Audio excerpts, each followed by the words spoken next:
تم اپنی مرضی کیسے کر سکتے؟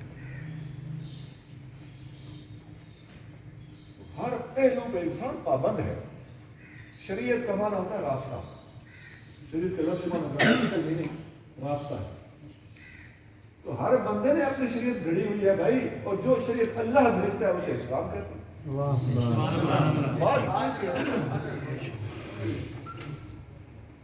اچھا, اسلام ہی کیوں پریفریبل ہے دوسرے مذہبوں کے مقابلے میں؟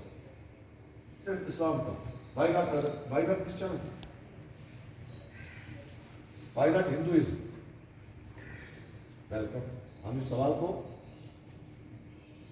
اہمیت دیتے ہیں, اس کا جواب دینے کا انتظار. آئیے ہماری ٹیبل پہ بیٹھیے, سامنے تشریف لائیے, بڑے اچھے ماحول میں گفتگو ہو جائے گی. آپ اپنے ڈاکومنٹس دکھائیے, اپنے مذہب کی خوبیاں بیان کیجیے. ہم اسلام کی خوبیاں بیان کرتے ہیں. اسلام بچے کے پیدا ہونے سے شروع کرتا ہے.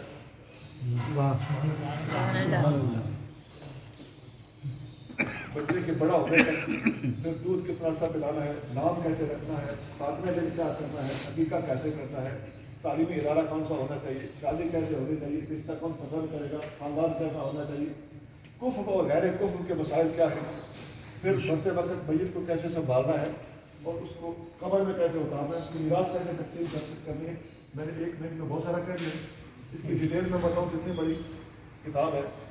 لائیے دنیا کا کوئی اور مذہب جو ان سارے موضوعات پر بولتا ہو, اسلام نہ بولے اور وہ بولے, اور بولے تو اسلام سے بہتر بولے. آئیے ہم اس کو قبول کرنے کے لیے تیار ہیں. اگر ایسا نہ ہو تو اسلام کو قبول کرنا آپ کا بھی اخلاقی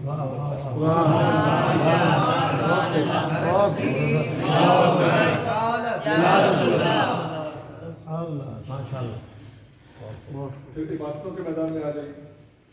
لیکن انسانی زندگی کے حوالے سے تھا, عبادات کے حوالے سے آ جائیے. نماز جیسے کوئی عبادت دکھاؤ گے, وقت پہ پڑھنا, 5 بار پڑھنا, باوضو ہو کر پڑھنا, ایک مخصوص سائڈ پہ رخ کر کے پڑھنا, ایک امام کی کمانڈ کے تحت پڑھنا, اس کی کمانڈ کو اوبے کرنا, قیام مخصوص طریقے سے جھک جانا, سجدہ, تحیات کی حالت میں بیٹھنا, نماز میں انٹرنس, نماز سے خروج سلام کی صورت میں. ان ساری باتوں میں غور کیجیے کہ بلا آپ ہندوؤں کی ایکسرسائزوں کو بھول جاؤ گے جو جوگیوں نے گھڑی ہوئی ہیں. خدا کی عظمت کی قسم, اسلام کی اتحیات کا ہی جواب نہیں, اسفات کا ہی جواب نہیں. میں اتحیات اس لیے کہہ رہا ہوں کہ آسان ترین نشست ہے نا نماز میں, ورنہ تو سجدے کی بات کروں تو سجدے کی کیا برکات ہے اور کیا خوبیت, بندہ اس وقت کہاں پہنچا ہوا ہوتا ہے. یہ جھکنے کے امتحان ہے. ہر مذہب عاجزی سکھاتا, کوئی مذہب تکبر نہیں سکھاتا. لیکن ملحدین کو ہم جواب دے رہے کہ تم لوگوں میں تکبر اس لیے ہے کہ تم نے مذہب کو نہیں مانا. دنیا کا کوئی مذہب تکبر نہیں سکھاتا, لیکن اسلام جو عاجزی سکھاتا ہے سجدے سے بڑھ کر عز و ریاض کا اور انداز ممکن نہیں. سبحان اللہ.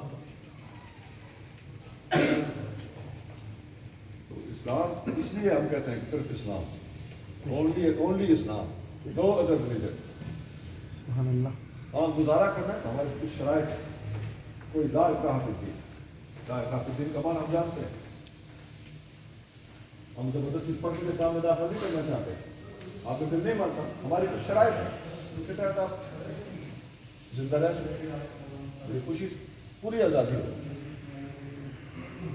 لیکن سینٹرل کمانڈ اسلام کے ہاتھ میں. اب یہی وجہ ہے کہ اسلام کا ضمیر اتنا مطمئن ہے. اسلام کے علاوہ سارے کے سارے مذہب فتنے ہیں, اور فتنے کو ختم کر دینا ایسے ہوتا ہے جیسے پاگل کتے کو مار دیا جائے. اور اسلام کے علاوہ جتنے بھی ادیان و مذاہب ہیں سب کے سب اسی لیے ان کے اندر یہ کوئی کنسیپٹ نہیں ہے کہ اس مذہب کو چھوڑے گا تو اس کی سزا مرتد والی سزا. کسی اور مذہب میں یہ تعلیم نہیں ہے, صرف اسلام میں ہے. کیوں؟ اس لیے کہ اسلام کا ضمیر مطمئن ہے, اپنی حقانیت پر ہمیں یقین ہے, ہم دل میں یقین اور ڈبل مائنڈڈ نہیں ہیں. اس لیے دین اسلام سے خروج ارتداد ہے, اور ارتداد کی سزا موت ہے. اور اب جو کہتے ہیں پھر عیسائی بندہ مسلمان ہو جائے تو اسے کیوں نہ سزا دی جائے. تو یہ بات عیسائی مذہب میں دکھا دو نا, وہ مذہب خود یہ بات کہتا نا, وقت پہ کہہ دیتا. اسلام کی دیکھے دیکھی اب یاد آئی ہے یہ باتیں, اسلام لیڈ لے چکا ہے. بے شک. اور تو چاچا لگتا ہے عیسائی مذہب کا، عیسائی یہ بات کہہ نہیں رہا، بولے کہہ رہا ہے عیسائی کو چھوڑے تو کیوں نہ سزا ہو، یہ وکیل بن رہا۔ پچھلے دن نیٹ پہ میں نے کلپ دیکھا، وہ ایک مذاق اڑا رہے تھے کہ 90 سالہ آدمی ہے، اس نے 13 سالہ لڑکی سے شادی کر، 13 کے 16 سالہ یا 20 سالہ، 90 سالہ آدمی ہے تو نوجوان لڑکی سے شادی کر۔ تو کچھ صاحب اس کا جواب دے رہے تھے، بھئی وہ 90 سالہ نے شادی کی، لڑکی کو وہ لگتا وہ پاپا پسند آ گیا، تو چاچا لگتا ہے۔ تو یہ تو انڈرسٹینڈنگ کی بات ہے نا، اسے وہ پسند آیا، اور یہ نکمے وکیل ہیں۔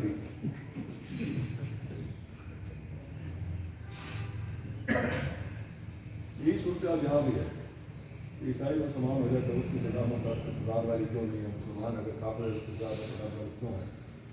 بھائی دو جواب ہیں، ایک تو یہ کہ اسلام کو اپنے اوپر کانفیڈنس ہے، میں حق پر ہوں، سبحان اللہ سبحان اللہ، تمہیں یہ یقین ہی نہیں ہے، تمہارا ادھر کا ادھر چل جائے، ادھر کا ادھر چل جائے، نالج اسٹور بنا رہے تمہیں پتہ ہی نہیں ہوتا، آپ کی کمانڈ مضبوط ہے۔ دوسرے نمبر پہ یہ کہ یہ بات دوسرے مذہب کسی میں ہے، اس کی مذہبی کتاب میں دکھاؤ، ہم اپنی مذہبی کتاب میں دکھاتے ہیں۔ جب اسلام ایک عظمت اپنی کا مظاہرہ کرتا ہے تو اس وقت تمہیں باتیں بنانا یاد آتا ہے، نقالی کرتے ہو۔ یہ آخری حصہ تھا ہماری گفتگو کا، ابھی ہمارا سوال جواب کا سیشن شروع ہوتا ہے۔ میرے جو گفتگو تھی ساری کی ساری اپنے ذہن میں رکھی، اور اس پر اب آپ کو حضرت وہ بتائیں، حضرت وہ بتائیں جو بنیادی طور پر یہ جو اللہ تعالیٰ کے ذات کے حوالے سے لوگوں کو مخالفت دیتے ہیں نا، تو یہ اس کے حوالے سے آپ ارشاد فرمائیں کہ بھی خدا جب ساری کائنات کو کسی نے بنایا ہے، اگرچہ وہ تو ہمارے نزدیک تو جاہلانہ سوال ہے، لیکن وہ اعتراض تو ہے نا، خدا کو کس نے بنا؟ اور حضرت دوسری بات یہ کہ آپ نے جو قدرے فرقے کا ذکر فرمایا کہ امت کے ان مجوسی ہیں، تو یہ فرقہ آج بھی موجود ہے یا یہ پرانی فرقہ ہے؟ اگر ہے تو کس شکل میں، کون لوگوں میں؟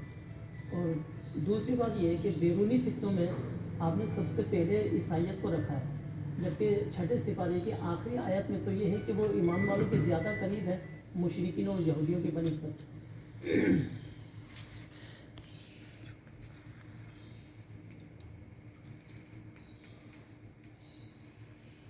آپ نے سوال فرمایا ہے، داہیہ کا سوال، مجاہدین کا سوال کہ ہر چیز کو اللہ نے بنایا تو اللہ کو کس نے بنایا؟ اس کا جواب یہ ہے کہ جسے کوئی دوسرا بنائے وہ اللہ ہوتا ہی نہیں۔ اللہ صمد کا یہ معنی ہے، سورۃ اخلاص ہے، اللہ تعالیٰ کی توحید اور اس کے ایک ہونے کے دلائل دیے گئے، اس کی شان بیان کی گئی۔ اللہ صمد کا معنی ہے، صمد کا معنی ہوتا ہے محتاج الہ، بہت لوگ ترجمہ کرتے ہیں بے نیاز، تو بے پرواہ، تو وہ چل جائے گا، لیکن تحقیقی بات یہ ہے کہ بے نیاز کا مطلب بھی یہی ہوتا ہے، نیاز کسی کا نیاز مند ہے، نیاز مند ہونے کا مطلب کسی کا محتاج ہونا۔ بے پرواہ تو مناسب بھی نہیں ہے، پرواہ تو وہ کرتا ہے، اپنے پیاروں کی پرواہ کرتا ہے، ندیوں کی پرواہ کرتا ہے، کہا مانتا ہے۔ بے نیاز کا لفظ سوٹیبل ہے، لیکن اس سے بھی زیادہ لفظ یہ ہے کہ اللہ تعالیٰ کسی کا محتاج نہیں، محتاج الہ ہے۔ محتاج الہ کا مطلب جس کے سب محتاج ہوں۔ یہ سورۃ اخلاص کی تفسیر میں آپ پرانی تفسیریں پڑھ کے دیکھ، سب کو یہ لکھا محتاج الہ۔ تو جب اللہ ہوتا ہے وہ جو محتاج الہ ہو، تو جو خود اپنے وجود میں یا اپنی بقا میں کسی اور کا محتاج ہو، وہ اللہ کی ڈیفینیشن میں نہیں آتا۔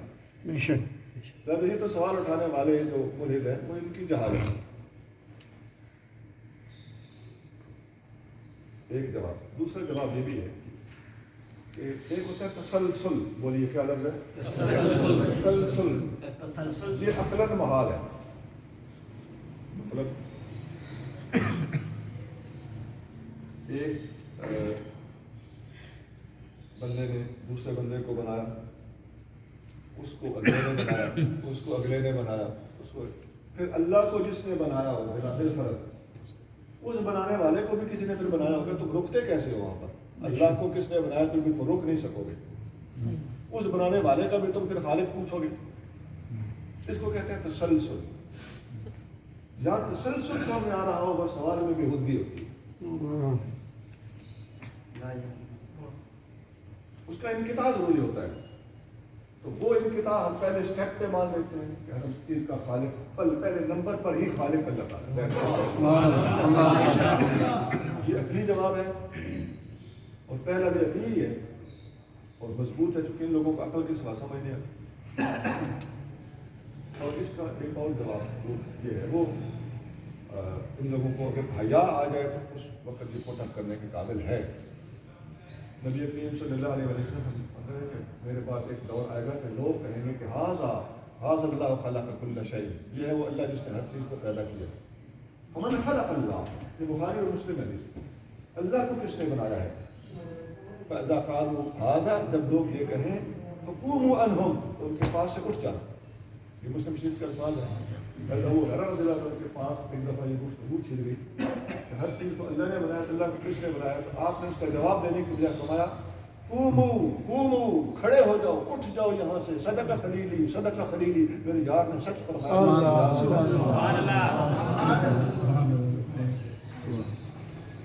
اب یہاں آپ فرما رہے تھے کہ یہ لوگ سوال اٹھاتے ہیں تو سوال تو کرنا پڑتا ہے.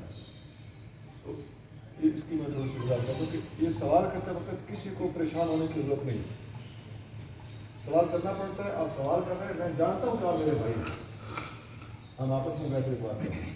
کسی مسلمان بھائی کے بارے میں کوئی بدگمانی نہیں کی جائے گی. آپ کو داہریہ کا نمائندہ نہیں کہا جائے گا. یہی وہ چیز ہے جو ہمارے ہاں اسٹیجوں پہ جب ہوتی ہے نا، تو اگلا سوال کرنا سمجھنے کے لیے ہم اسے اس کا ڈاؤٹ بنا کرتے ہیں. زیادہ ایسا نہیں، یہ تو علمی انداز کے بالکل خلاف. ہمیں جواب نہ آئے وہ ایک الگ بات، وہ میں اسٹڈی کر کے بتا دوں، علماء سے پوچھ لوں گا، مشورہ لے لوں گا، وہ ایک الگ بات ہے، وہ میری ذاتی نالائکی ہوگی. لیکن آپ اس بات کی بری بالکل نہ کریں. میں اچھی طرح جانتا ہوں کہ آپ ہمارے بھائی ہیں، بلکہ کوئی بغیر بھی سوال کرتا ہوں کیوں برا بنائے. سوال کا جواب دینا چاہیے جلال میں آنے کی وجہ. اب آپ کے سوال آ گئے. آپ کا قدریہ یہ پرانا فرقہ یہ آج بھی موجود ہے. میں بتا رہا ہوں. آپ کا پہلا سوال دوسرا تھا کہ آپ نے عیسائیوں کو پہلا نمبر کیوں دیا. تو آپ لوگوں کو یاد ہوگا میں نے عیسائیوں کو پہلا نمبر دیا تھا. نہیں اس کا مطلب آپ حاضر ہی نہیں تھے. میں نے اس پر چنگی بھلی 5 منٹ کلاس میں پہلا نمبر کسی کو یا دوسرا نمبر دینے کے موڈ میں نہیں ہوں. اور یہ میرا ہو سکتا ہے دیا ہوا نمبر آپ کو شاید آپ اس سے متفق نہ ہو. تو دوسرا سوال آپ کا بنتا ہے، قدریہ فرقہ سیدھے لفظوں میں اگر آپ جاننا چاہیں، میں نے اس وقت تھوڑا سا اشارہ دیا تھا. یہ حضور کی صورت الحدیث ہے کہ قدریہ فرقہ میری امت کا مجوسی ہے. ابو داؤد کی حدیث میں نے پڑھی. تو یہ قدریہ فرقہ میں نے ایران کا لفظ بھی بولا تھا، آپ سمجھ گئے ہوں گے. میں مزید شناخت کے والا. مجوسیوں کی سب سے بڑی عید نوروز ہے. کیا ہوتی ہے؟ ان کی سب سے بڑی عید نوروز ہے. یہ مجوسی سال کا پہلا دن ہوتا ہے. نوروز کا معنی ہوتا ہے نیا دن، باہر کا پہلا دن، very first day of their year. اس دن کو یہ کہیں اپریل کی 19-20 یا مارچ کی بنتی ہے. یہ باہر کے دن، یہ مجوسیوں کی عید ہے. ہماری کتابوں میں لکھی ہوئی ہے، بکری وغیرہ کے اندر اس کی ڈیٹیلز موجود ہیں. حضرت عبداللہ بن عباس رضی اللہ تعالیٰ عنہ فرماتے ہیں کہ یہ مجوسیوں کی عید ہے. اور یہ اس روز وہ جو ہے نا قرآن کی آیت